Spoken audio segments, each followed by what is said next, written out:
Hey there. So this video is going to be it's not scripted, and it's just going to be a discussion of me talking about the Nintendo Partner Showcase, which recently happened. I wanted to do this as just sort of like a short little video. It's not scripted. It's not like a big video. I have those planned. There's a Helldivers 2 is probably the next one, but this one's just a smaller video just to keep going because the Helldivers one is taking a while, not only due to the fact that I need to write the script for it, but also because of the server issues. So it's going to take a little bit more time for that, but uh, I have stuff coming up. But this one's just a smaller video to tide people over. So let's talk about the Nintendo Partner Showcase, which was at the time of recording this yesterday. Um, it sort of came out of nowhere. I didn't even know that they were doing a partner showcase, and I think a lot of people didn't because they sort of did it at like the last minute.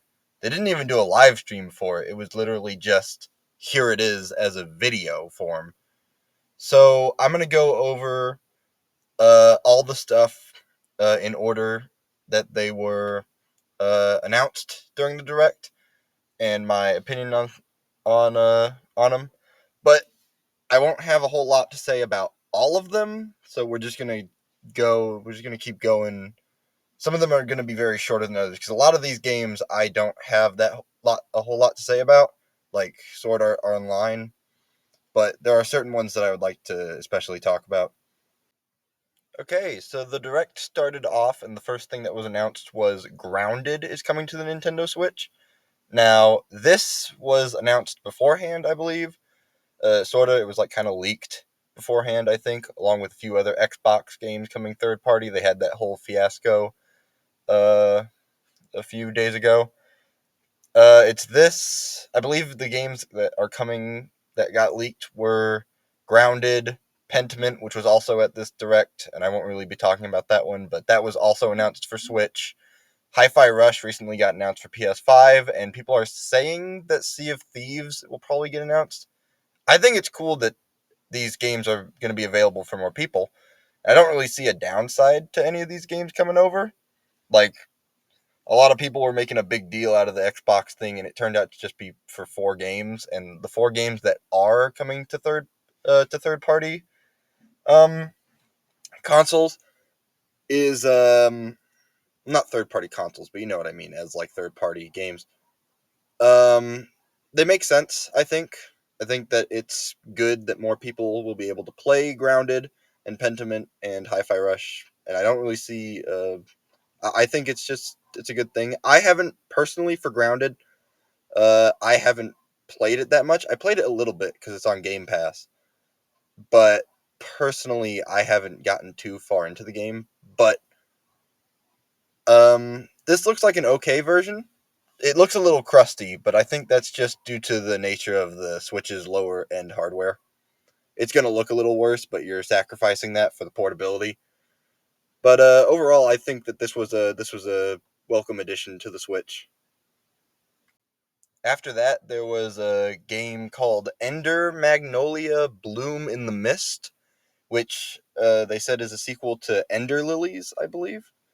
I haven't played Ender Lilies. I know that there are people that like Ender Lilies and that a sequel or next game in that series is a pretty cool thing, and it's cool for fans of Ender Lilies to have this. It looks like a game that I might actually like, but I just haven't gotten around to playing the original. Um, but this is just sort of a cool little thing for people who like Ender Lilies. The next thing that was announced during the direct um, was this game called Arranger, which to me it looks like a very that took me a little bit by surprise. It looks like a very fun, quality little puzzle game. I don't think I'll be checking it out, but uh, it looks very nice. Maybe I'll check it out if nothing's happening like around that time, if there's just no games coming out, because summer is a very dry period um for games. But this just looks like a fun little puzzle game. Next up was a game called Monster Hunter Stories, which is a port. or remaster. I don't really know. Of a 3DS game, I believe, is what they said. It I don't know. It looks fun. I don't really have much to say for this. Not only as not a massive Monster Hunter fan, but also as someone who does not know what the stories games are. I think there was a new one recently, if I'm right, on the Switch. So if this is just like a remaster of the original, then that's cool for people. A lot of this direct is very cool for very specific fans of stuff. It's like, oh hey, that's cool. They get that now.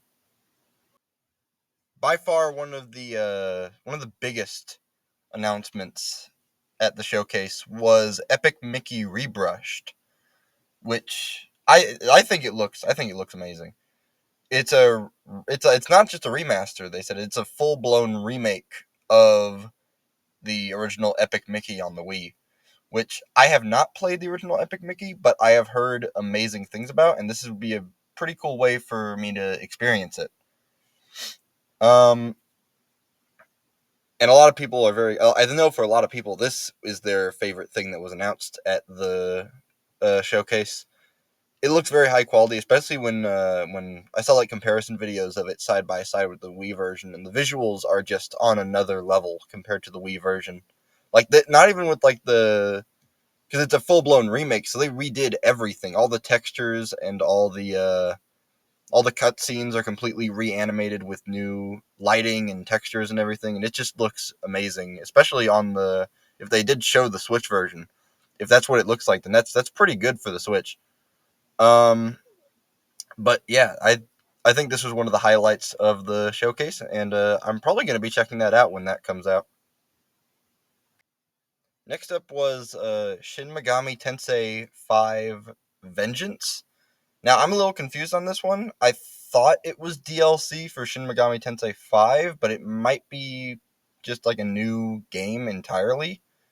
I was sort of confused about this one, but as for Shin Megami Tensei in general, I've never played a Shin Megami Tensei game. My only experience with Atlas has been Persona, and I know that originally Persona was a spin-off of Shin Megami Tensei, and I've heard from people that if you like Persona, that you probably will like Shin Megami Tensei. It's just I've never given the thought of trying the games, but this is cool again for people who play Shin Megami Tensei. This is very cool.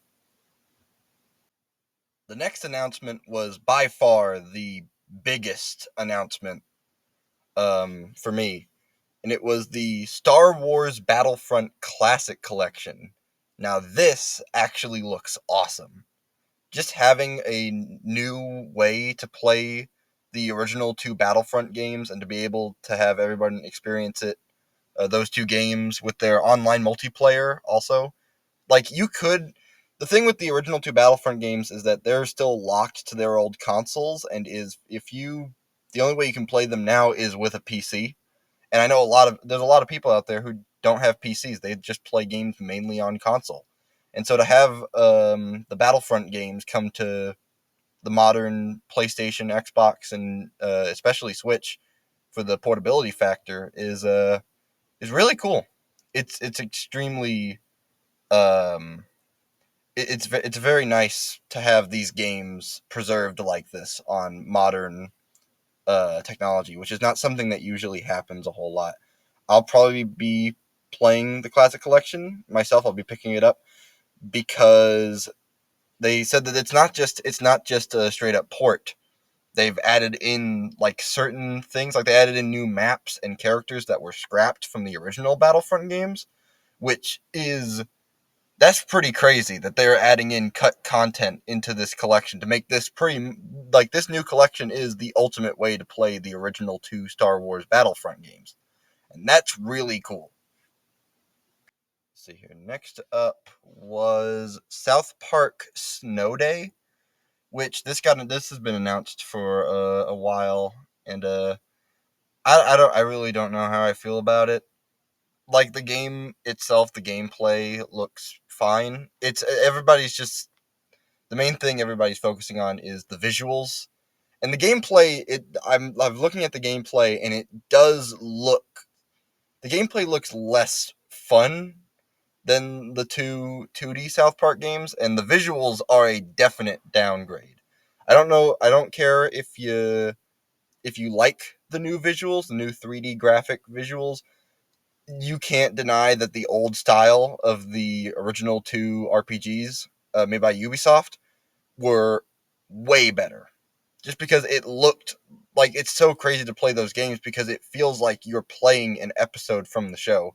And this feels like a cheap sort of knockoff of South Park, which kind of makes sense considering it's made by THQ.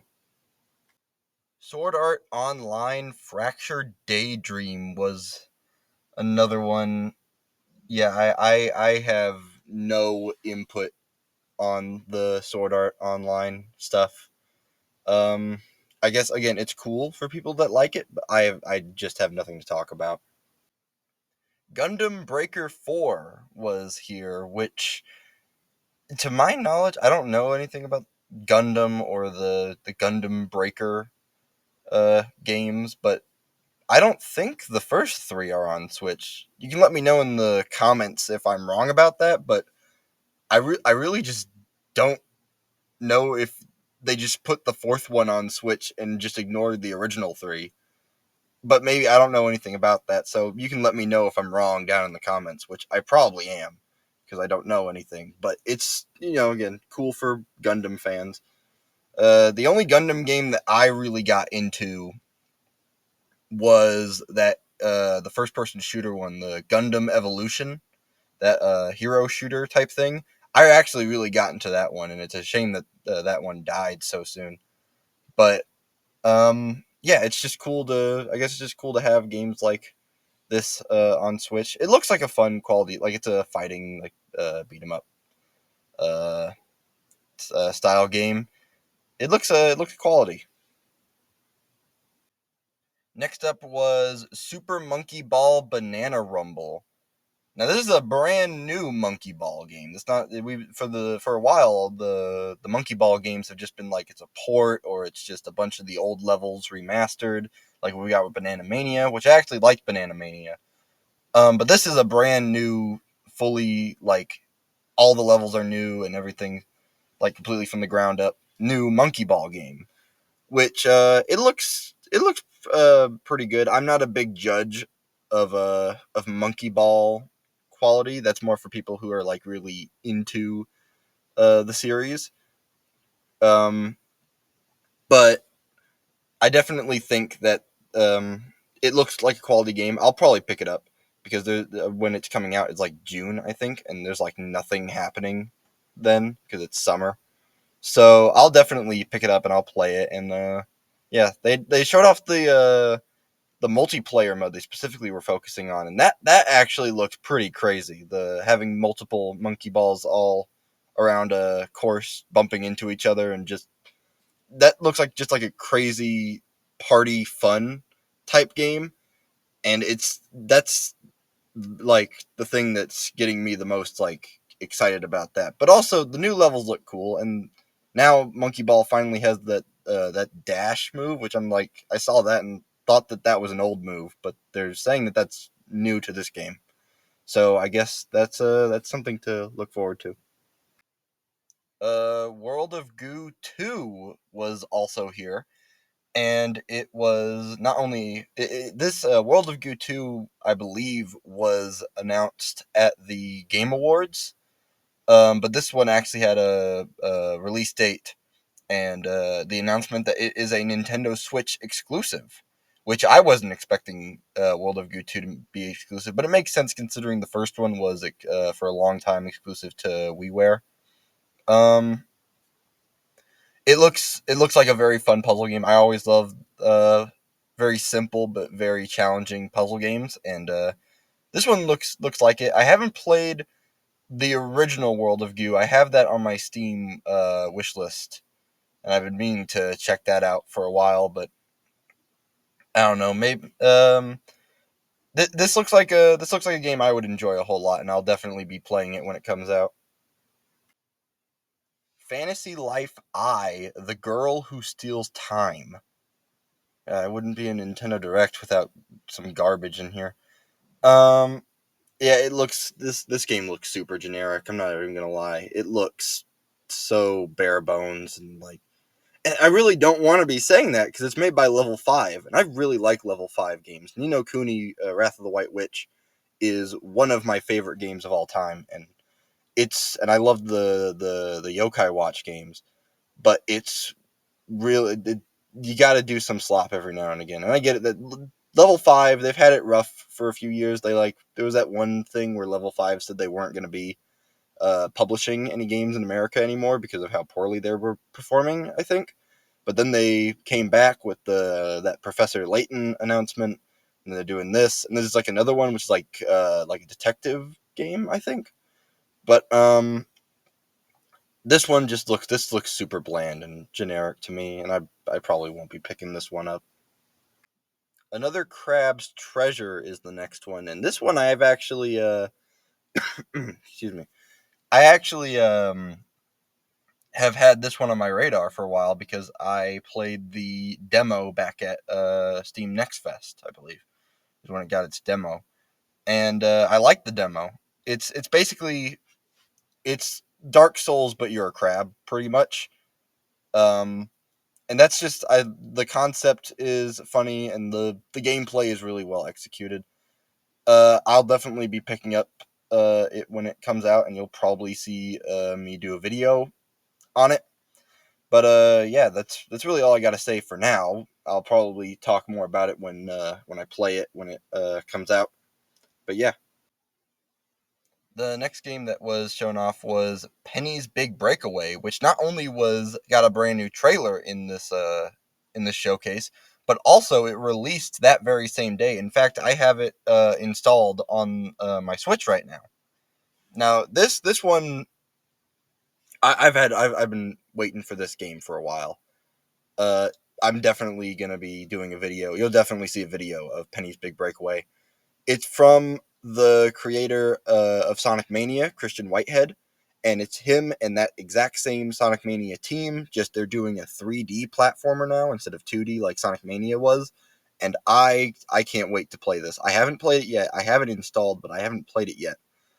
Um, it looks absolutely amazing. The movement mechanics and the visuals, and Christian Whitehead himself. He's just a great developer, and I'm sure this one will. I'm sure this will also be as good, if not better, than Sonic Mania from the looks of it. So I can't wait to play that and have a video on it. A game that similarly had a announcement and then released on the very same day was Suika Game got a multiplayer DLC.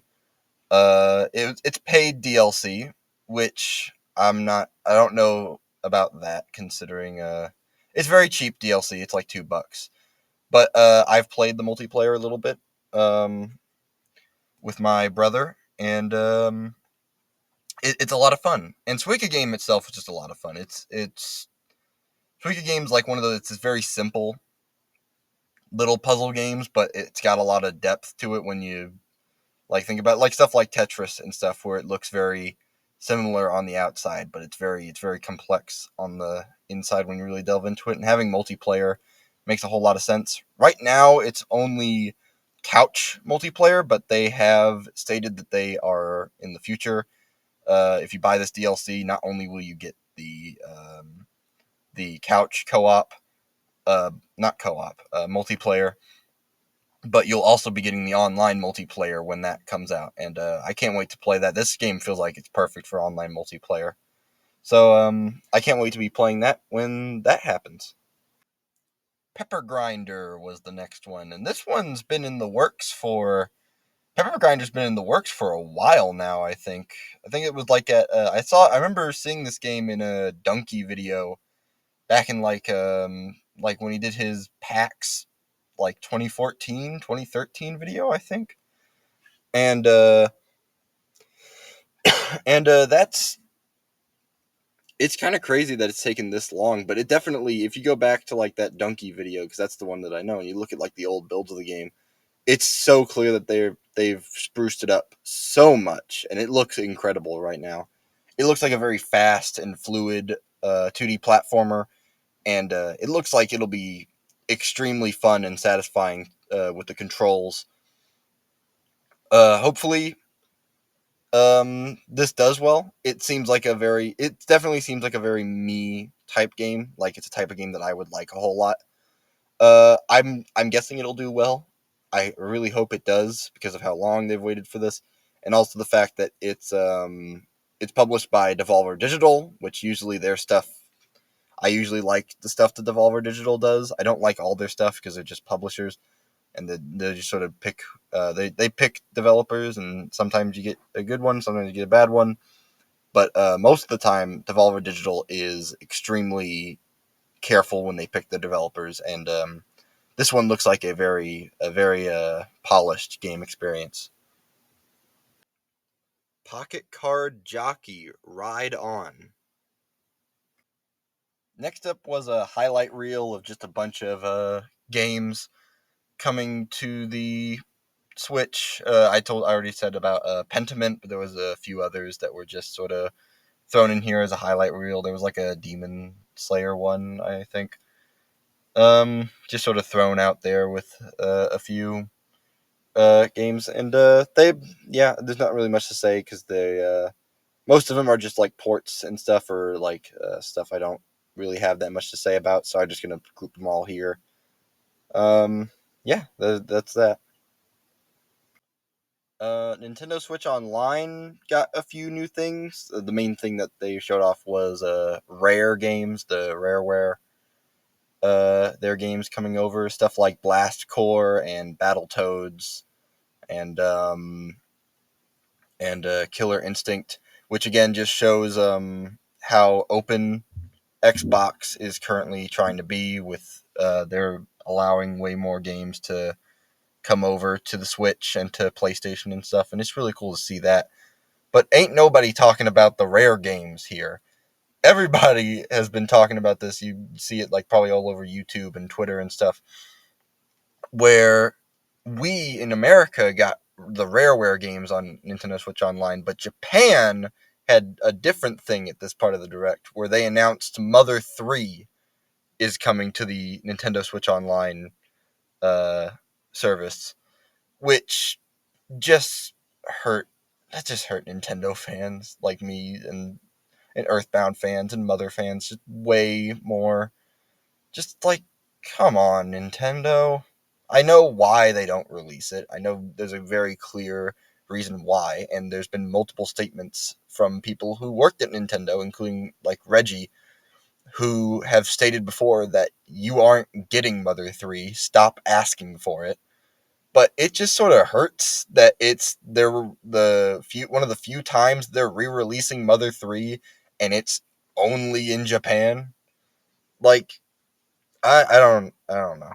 It's a lot of people have been talking about that, and yeah, it's kind of a stab in the gut for Nintendo fans. But I mean, it's cool for people in Japan, I guess. And then there was the final reveal of the direct. Endless Ocean Luminous.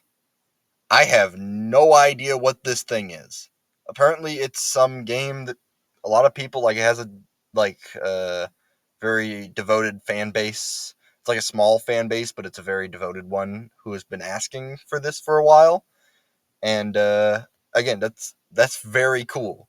It's very cool to see smaller games and smaller communities uh like get this stuff, like this brand new stuff for their favorite games. But I don't know if I would have ended the direct with this. I mean, I don't really know what else Nintendo has or their partners. This is a partner showcase, so they couldn't Nintendo obviously couldn't have a big thing here, but still, it's I don't know if I would have ended the direct with this, but it's still a very cool thing to have. I just don't think I would have ended it like this. I might play it. I don't know. Maybe check out what people are so excited about. I didn't see anything particularly in the trailer that like stood out to me as like, oh, well, now I see why people like this, or like, oh, whoa, like that's impressive, or whatever. Like with other games, but I'll definitely check it out when it comes out. Well, I might check it out when it comes out. I don't know. It depends. It depends on if it depends on like what games come out around that time, because I gotta pick and choose what games I play. And but Endless Ocean is definitely on my radar now, thanks to this. And if that's all that Nintendo wanted to do, then I guess mission accomplished. I guess. So overall, I think I liked this showcase. It had a lot of it had a lot of big surprises, stuff like the Epic Mickey Battlefront collection, the Penny's Big Breakaway just releasing that same day is crazy. That it like that game, that's so crazy for that one, because it didn't even have a release date, like, or even like a release month or anything, and they just said, "Up, it's out just right now." Which the only other games to my knowledge that did well, there are a few games that are starting to do that now, and we're seeing that becoming a more popular trend with these directs and stuff like that new Silent Hill game that released. There was Hi-Fi Rush and Metroid Prime Remastered from last year. I definitely think we're going to see excuse me. I think we're definitely going to see a lot more games try that. I don't know if that type of marketing works for every game, but I think for those like specific examples, it works pretty well. Because they're smaller games, and all of them are very much smaller games, either at a lower price point or just straight up free. And they're also like they're small games, but they're not so small that nobody has heard of them. They're like in that middle zone, and it gets people so that people have heard of it, and they're like, "Oh, it's out. I'll just play it right now." And it's taking obviously, I think Penny's Big Breakaway, excuse me, is taking advantage of the dry season right now, because nothing is happening. I mean, there's stuff happening. There's Helldivers, and there was that Mario versus Donkey Kong, but like not big games. So I think Penny's Big Breakaway is like taking advantage of that, where it's like we could have a game in a time when there's barely anything to play right now. Um, so yeah, I overall liked this direct. There were some stinkers. Sorry. There were some stinkers in here for sure, like Fantasy Life, and it like Fantasy Life was only the real stinker. The other ones are just games that I personally don't have any attachment to, but is definitely cool for whoever does have attachment to those. Um. Oh shoot! Did I miss one? Okay, I guess we're going back. Hold on. Unicorn Overlord is the one I skipped over, and besides having the funniest name out of every single game here, it's there's not a whole lot to talk about with it. So I'll keep this brief as a last minute thing that I forgot about. It's um it's a game from Atlas. It's like an Atlas game that isn't Persona, so I don't care. But it looks like something that some people might enjoy. I don't know. Not really a whole lot to say. So that's Unicorn Overlord. In case there was going to be that one person in the comments that goes, "You forgot Unicorn Overlord," and I'd be like, "Oh, shoot, I did forget Unicorn Overlord, didn't I?" Ah. Anywho, let's wrap this up. So that was my discussion over the Nintendo Partner Showcase. I hope that you all enjoyed it. You can subscribe if you want, or don't.